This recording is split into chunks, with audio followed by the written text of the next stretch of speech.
The slap echoed through the crowded cafe like a gunshot.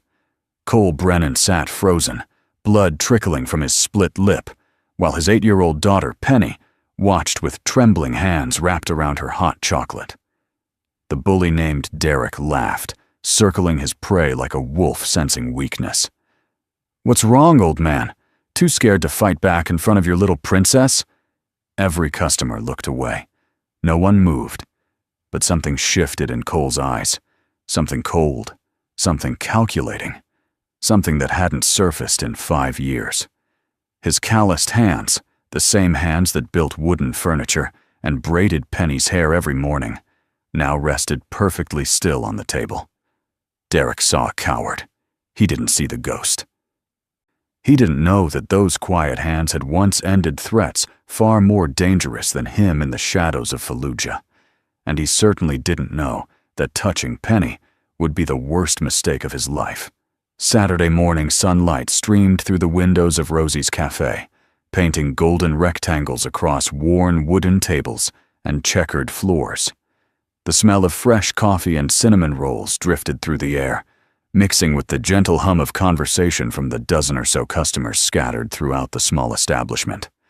An elderly couple shared a newspaper in the corner booth, their coffee cups leaving rings on the laminated menu they'd stopped reading years ago. A young mother wrestled with a toddler and a stack of pancakes near the back, her patience wearing thin, but her smile still intact. This was the heartbeat of small-town America, the kind of place where everybody knew everybody, and strangers were noticed immediately. Cole Brennan sat in his usual booth by the window, the one with the cracked vinyl seat that nobody else ever wanted, watching his daughter Penny carefully arrange the marshmallows in her hot chocolate into what she called a snowman family. Her small fingers worked with intense concentration, tongue poking out slightly as she positioned each puffy white piece with surgical precision. The morning light caught the blonde of her hair, turning it almost golden, and Cole felt the familiar ache in his chest that came from loving something so completely it terrified him. At 45 years old, Cole looked like exactly what he appeared to be, a working man with calloused hands and tired eyes. His flannel shirt was faded, but clean, his jeans worn soft from years of sawdust and sweat. There were scars on his hands that he told people came from woodworking accidents, and that was true enough for the recent ones. The older scars, the ones that ran along his knuckles and up his forearms, those had different stories. Stories he never told. The gray streaking through his dark hair had appeared almost overnight 5 years ago, right around the time his world collapsed into itself. Friends said it made him look distinguished. Cole thought it made him look exactly as old as he felt. He ran a small woodworking shop on the edge of town now, crafting custom furniture for neighbors and the occasional city client who wanted something rustic and authentic. His hands, which had once disassembled and reassembled weapons in complete darkness, now shaped oak and walnut and cherry into tables and chairs and cribs. It was honest work. Quiet work. The kind of work that let him be home when Penny got off the school bus every afternoon, that let him pack her lunches and help with her homework and read her stories until she fell asleep. Penny looked up from her marshmallow creation with a gap-toothed grin that still managed to stop Cole's heart every single time. She had her mother's eyes, that impossible shade of green that looked like spring leaves catching sunlight, and her mother's stubborn chin, Rachel's chin, the same chin that had argued with him about everything from what color to paint the nursery to whether he should accept that final deployment. She had won that argument. She always won those arguments, with her logic and her love, and that look she gave him that said she knew exactly who he was and loved him anyway. And then, 3 months after he came home from his last mission, a drunk driver ran a red light on Highway 12 at 2:30 in the afternoon, and Rachel was gone. Just like that. No warning, no chance to say goodbye, no final words or meaningful last moments. She had been on her way to pick up Penny from daycare. Cole had been in the garage, building a rocking horse for their daughter's 3rd birthday. He had been sanding the curve of the neck when the doorbell rang, and somehow he had known, even before he opened the door and saw the two officers standing there with their hats in their hands. He had known, and his whole world had ended between one heartbeat and the next. The rocking horse still sat in the corner of his workshop, unfinished. He couldn't bring himself to complete it, and he couldn't bring himself to throw it away. Rachel would have understood. Rachel had understood everything about him, even the parts he'd tried to hide. "Daddy, look!" Penny held up her cup triumphantly. "The daddy snowman is the biggest, because he has to protect the baby snowman from the hot chocolate ocean." Cole felt something crack in his chest, the way it always did when Penny said things like that, without knowing how deeply they cut. He reached across the table and tucked a strand of blonde hair behind her ear, his rough fingers impossibly gentle against her soft cheek. "That's a very smart daddy snowman," he said quietly. "He's lucky to have such a good artist, making sure he's strong enough for the job." The bell above the cafe door jingled, and Cole's eyes flicked automatically toward the entrance, an old habit from another life, one he couldn't seem to shake no matter how many years of peace piled up behind him. His body registered the threat assessment before his conscious mind caught up. 3 men, young and aggressive, the leader displaying dominance behavior, the followers showing signs of intoxication and nervousness. In another life, Cole would have cataloged exit points, improvised weapons, optimal engagement distances. Now he simply noted and returned his attention to his daughter. Old habits die hard, but they can be managed. 3 men walked in, their voices too loud for the sleepy Saturday morning atmosphere. The one in front was young, maybe late 20s, with the kind of swagger that came from never having faced real consequences. He wore expensive sneakers that had never seen an honest day's work, and a gold chain that caught the light when he moved. His face had that soft, entitled look of someone who had always gotten what he wanted, one way or another. His 2 companions flanked him like satellites, smaller and quieter, their eyes darting around the room with the nervous energy of followers who weren't quite sure they wanted to be following anymore, but didn't know how to stop. Cole turned back to his daughter, but something in his peripheral vision kept tracking the 3 men as they approached the counter. Maggie, the young waitress who always snuck Penny extra whipped cream, stood behind the register with her customer service smile firmly in place. She couldn't have been more than 22, working her way through community college one double shift at a time. Cole had built a bookshelf for her apartment last month, refused to let her pay for it. She reminded him of his younger sister, the one who lived in Portland now with her own family. "Hey, sweetheart," the man in front said, leaning against the counter with practiced casualness. "How about you give me your number, along with that coffee?" His voice carried across the small cafe, designed to be heard, designed to establish territory.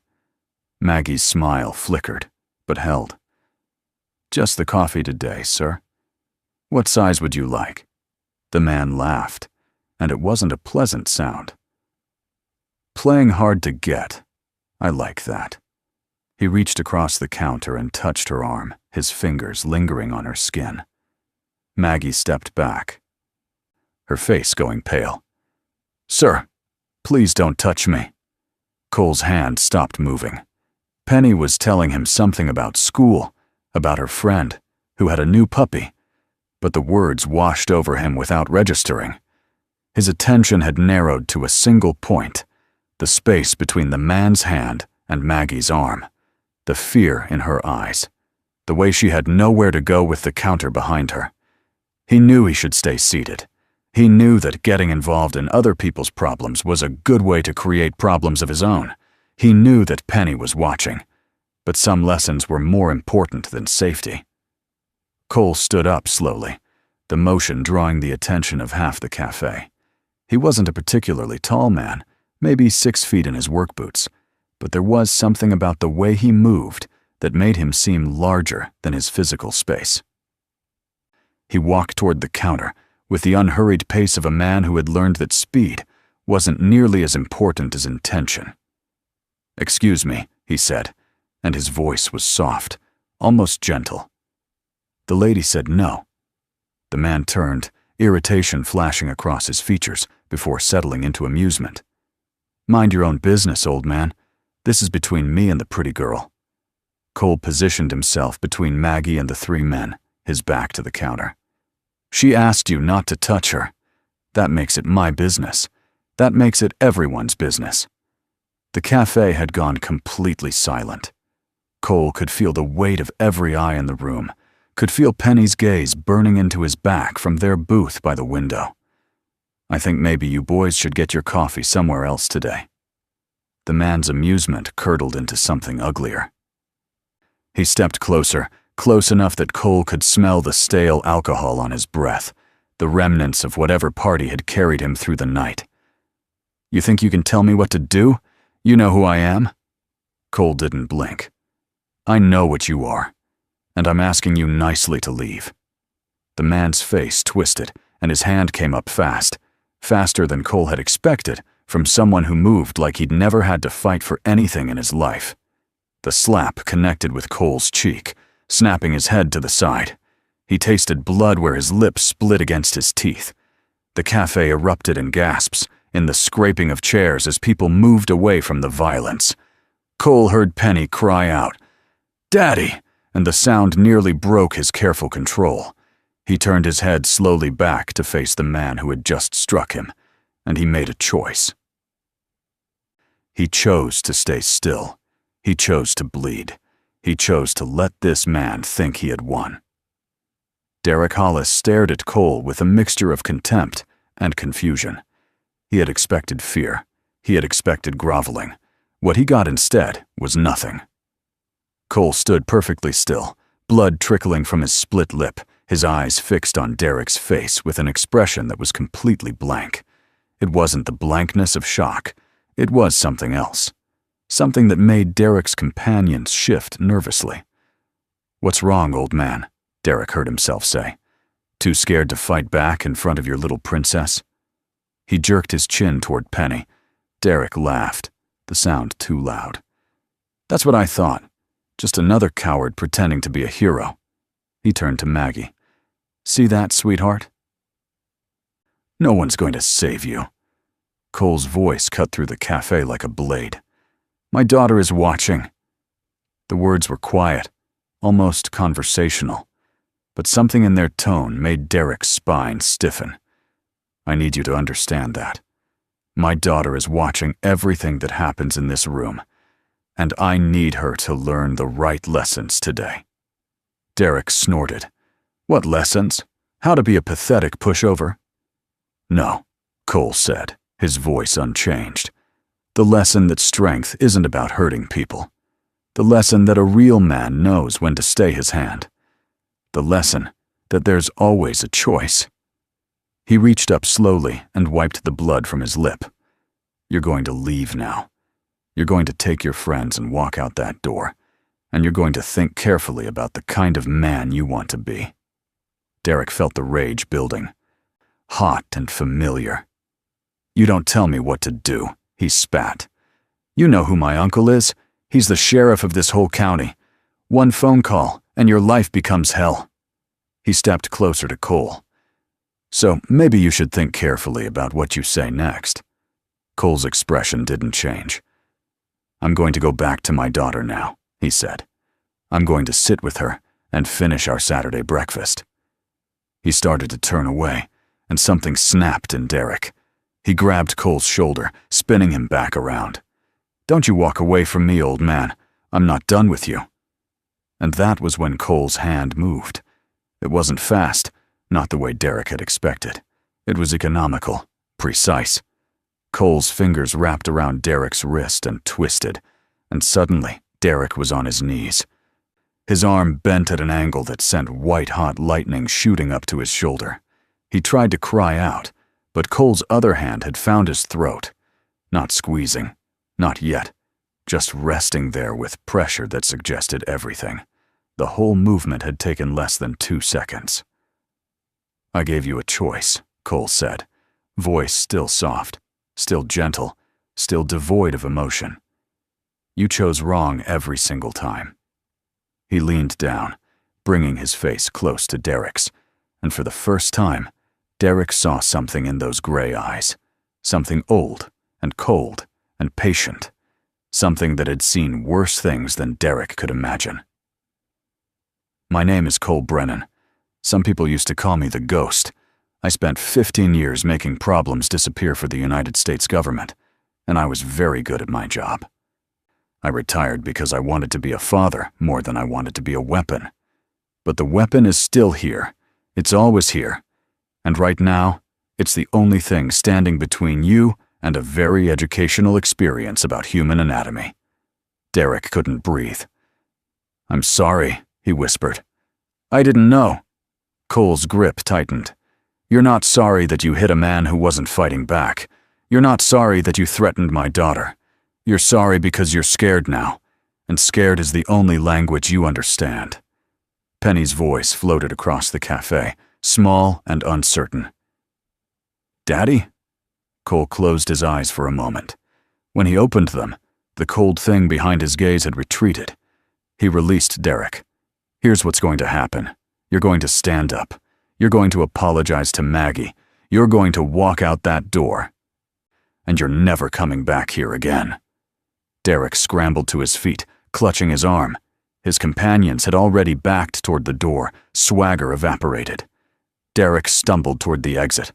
The door slammed shut, and the bell jingled cheerfully. Cole walked back to the booth on legs that felt like they belonged to someone else. Every eye in the cafe tracked his movement, but he couldn't focus on any of them. All he could see was Penny's face, the way she was looking at him like he had suddenly become a stranger wearing her father's skin. He slid into the seat across from her, his movements careful, trying to shrink himself back down to the safe and ordinary man she had known for 8 years. "Hey, sweetheart," he said softly. "It's okay. Everything's okay now." Penny didn't say anything for a long moment.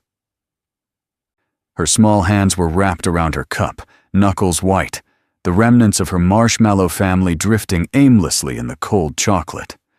When she finally spoke, her voice was barely above a whisper. "Daddy, your lip is bleeding." Cole touched his mouth, felt the sticky warmth there, and grabbed a napkin from the dispenser. "It's just a scratch, baby. Nothing to worry about." But Penny's eyes stayed fixed on the red stain spreading across the white paper, and Cole knew that nothing he said right now would make this moment unhappen.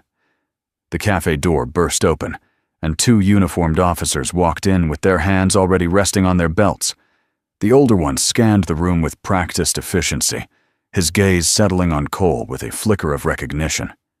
Officer Jim Patterson had been on the force for 23 years, and he knew trouble when he saw it. What he saw right now didn't add up. The blood on Cole's lip, the shattered look in the little girl's eyes, the way the other customers were watching the scene unfold like they couldn't quite believe what they'd witnessed. "Mr. Brennan," Patterson said, voice carefully neutral. "We got a call about a disturbance. You want to tell me what happened here?" Cole stood up slowly, keeping his hands visible. "Officer Patterson, there was a situation. 3 men came in, started harassing Maggie behind the counter. I asked them to leave.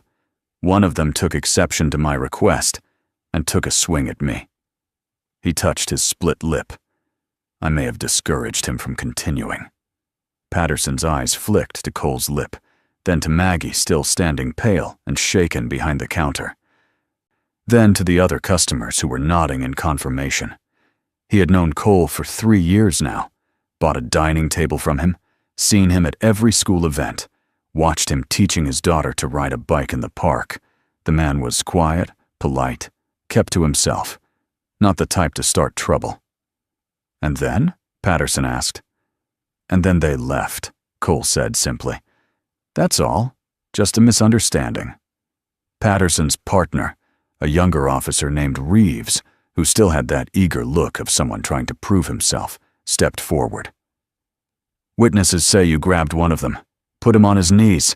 That's assault, not self-defense." Cole met his gaze without blinking, and something in his stillness made Reeves take an involuntary step backward. "I defended myself," Cole said evenly. "The situation was resolved without serious injury to anyone. I'd like to get back to breakfast with my daughter now, if that's all right with you." The cafe door opened again, and the atmosphere shifted. Sheriff Wade Hollis walked in, face flushed with fury. Behind him, supported by his companions, was Derek, still clutching his arm. "That's him," Derek said, pointing at Cole. "That's the psycho who attacked me. I want him arrested." Wade stopped in the middle of the cafe. "Mr. Brennan, my nephew tells me you assaulted him without provocation. That's a serious allegation." Cole's jaw tightened. "Your nephew put his hands on me first. He put his hands on Maggie. There are witnesses." Wade's smile didn't reach his eyes. "Witnesses can be mistaken, especially in confusing situations." He turned to Patterson. "Take Mr. Brennan into custody. Assault and battery." Penny was on her feet before Cole could stop her. "No!" she screamed. "You can't take my daddy!" She ran to Cole and wrapped her arms around his waist. "Please don't take him away!" Cole's heart shattered. He knelt down, taking Penny's face in his hands. "Listen to me," he said, voice steady even as everything inside him fell apart. "I need you to be brave right now. I'm going to go with these officers, and we're going to talk about what happened, and then I'm going to come home. I promise you, Penny. I promise on Mommy's name. I will come home." Penny's sobs shook her whole body. "But what if they take you away like they took Mommy?"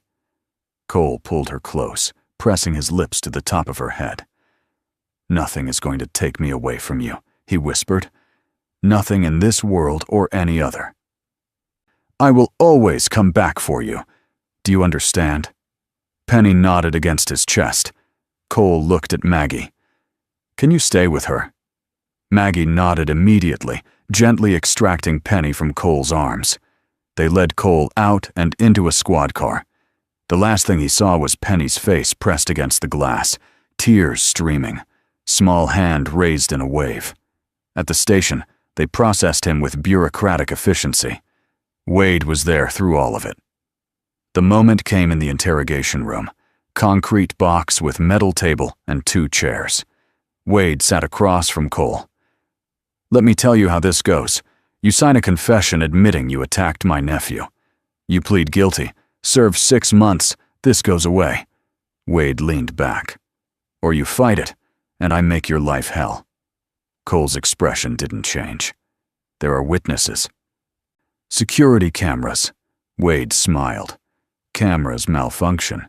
Witnesses change stories. You're not from here. You think anyone takes your word over mine?"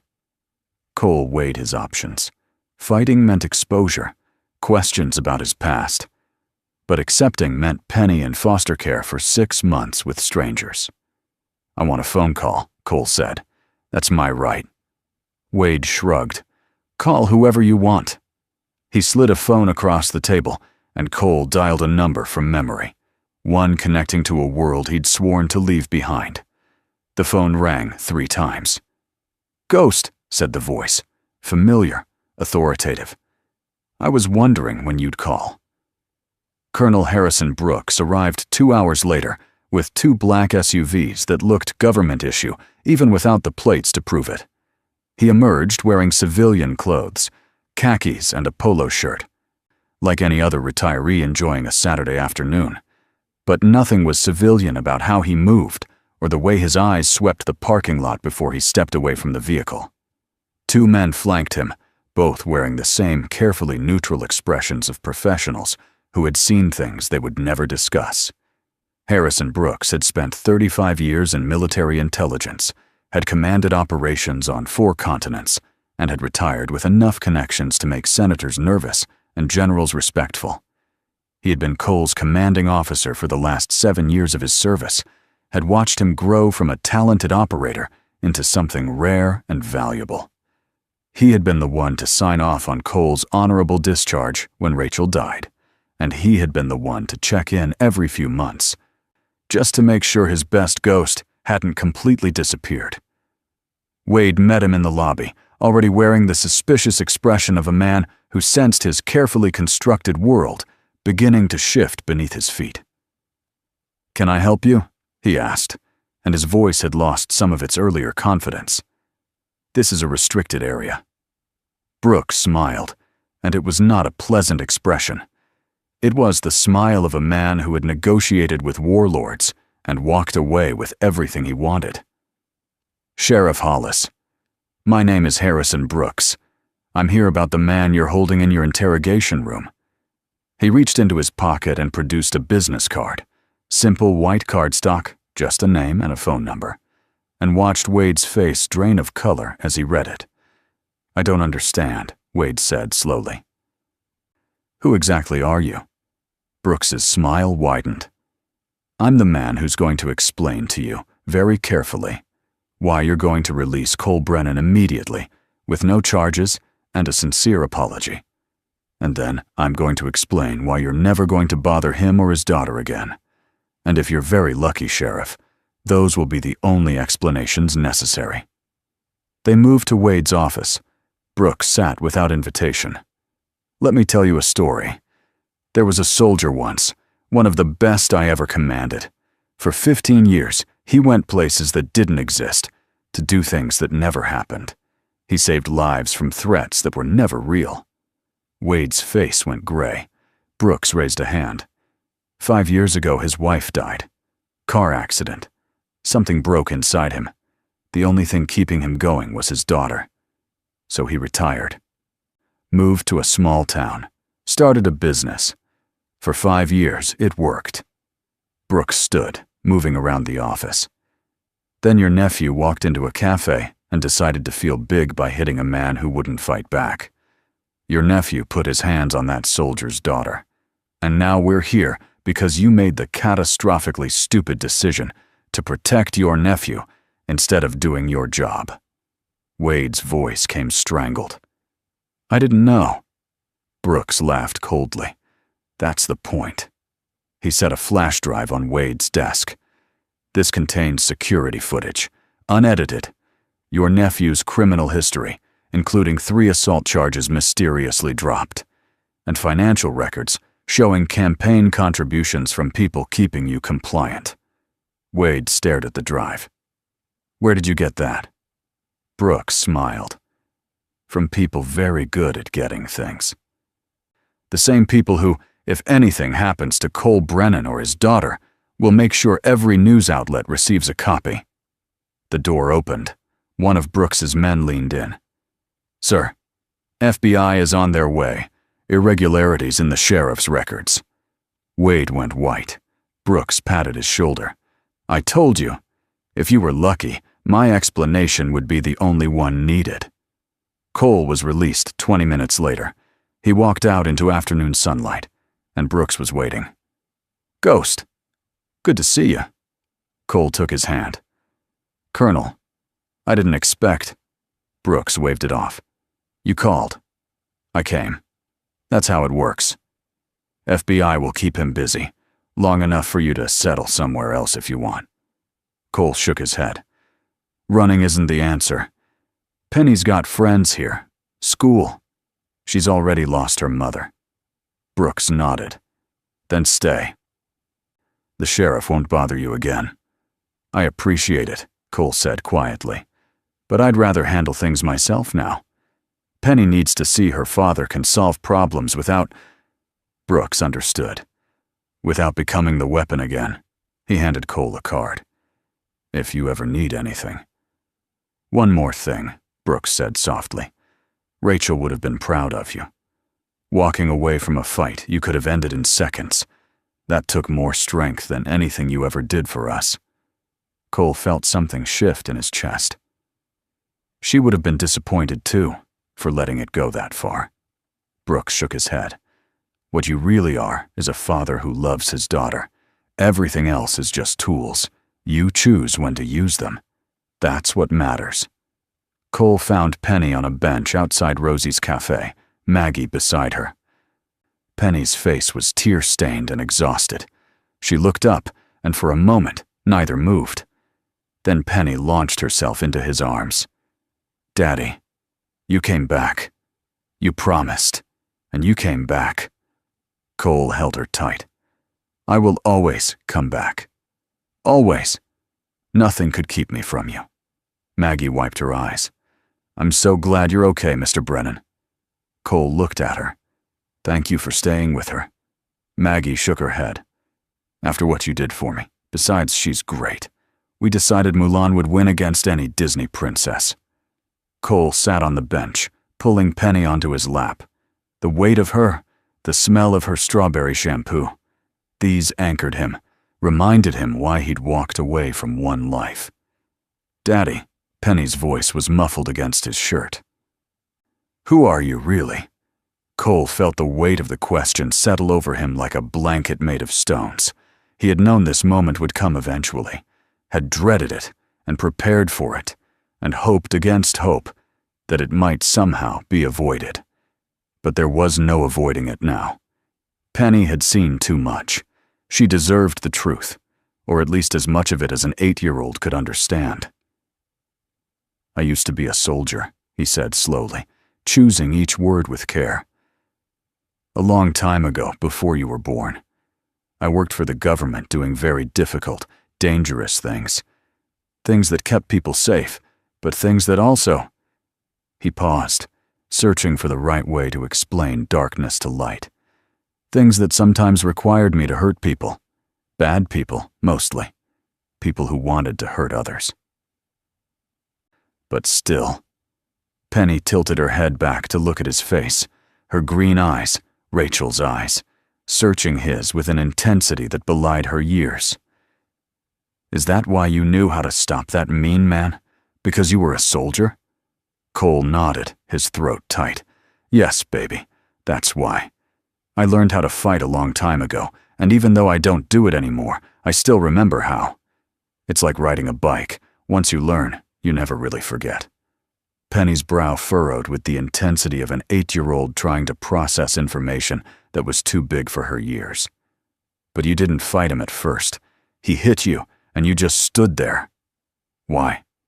Why didn't you stop him right away?" Cole's heart clenched. Of all the questions she could have asked, this was the one that mattered most, the one that cut straight to the core of who he was trying to be. "Because fighting isn't always the answer," he said softly. "Sometimes the strongest thing you can do is choose not to fight, even when you could win.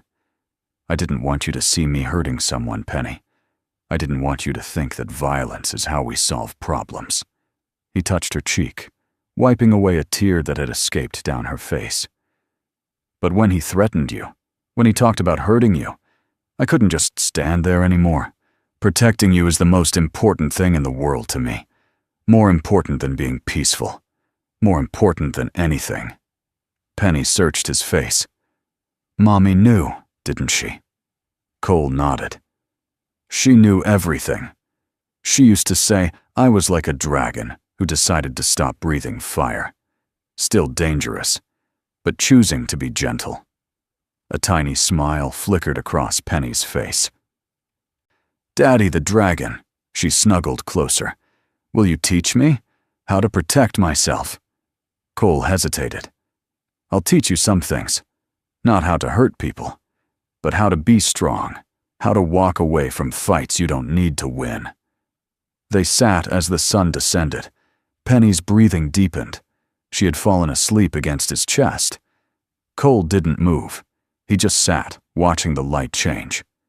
1 week later, Cole and Penny walked through Rosie's cafe door at 9 o'clock Saturday morning, just like they had every Saturday for the past 5 years.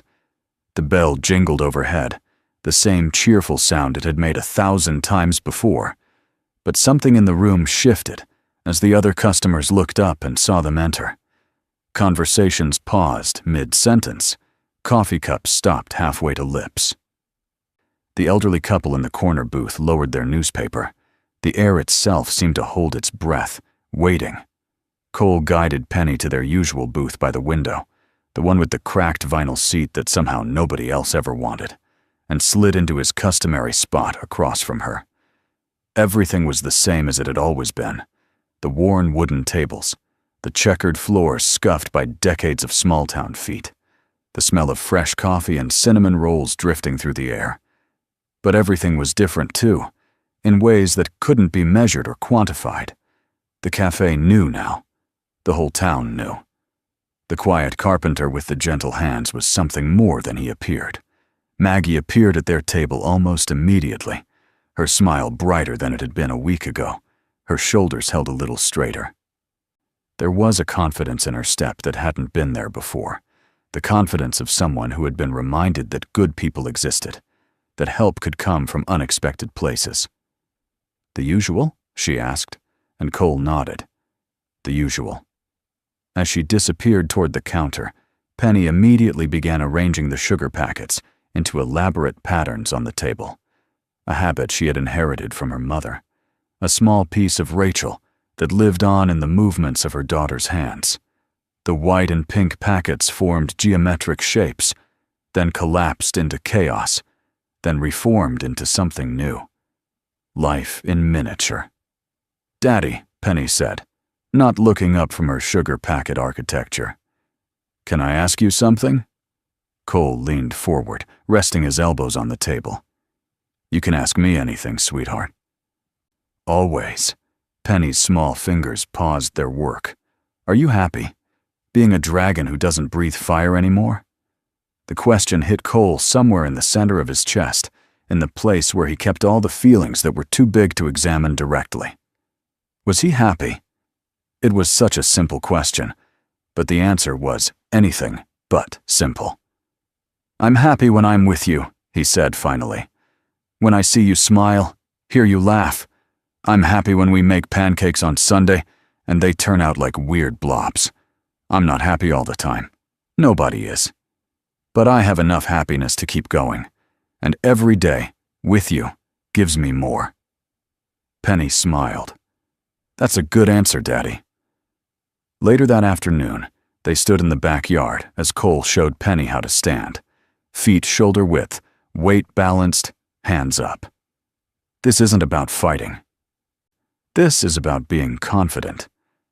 The most important thing isn't how hard you can hit, it's knowing when to walk away. Fighting should always be last. Penny dropped her hands. "But what if you can't walk away?" Cole knelt so they were eye to eye. "Then you do whatever it takes to get safe. You kick, scream, bite if you have to, then you run. Don't stop until you're safe." He put hands on her shoulders. "I hope you never need any of this. But if that day comes, I want you ready."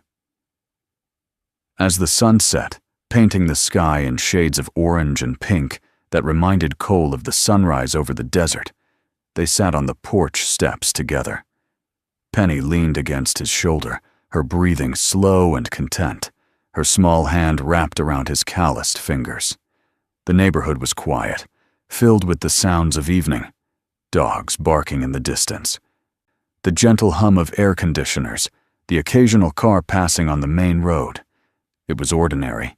It was peaceful. It was everything Cole had never known he wanted until he had it. "Daddy?" Penny said softly. "I'm glad you're my daddy, even the dragon parts." Cole pressed a kiss to the top of her head, breathing in the familiar strawberry scent of her shampoo, the same shampoo Rachel had used, because some things were too important to change. "I'm glad you're my daughter," he said quietly, "even when you put too many marshmallows in your hot chocolate."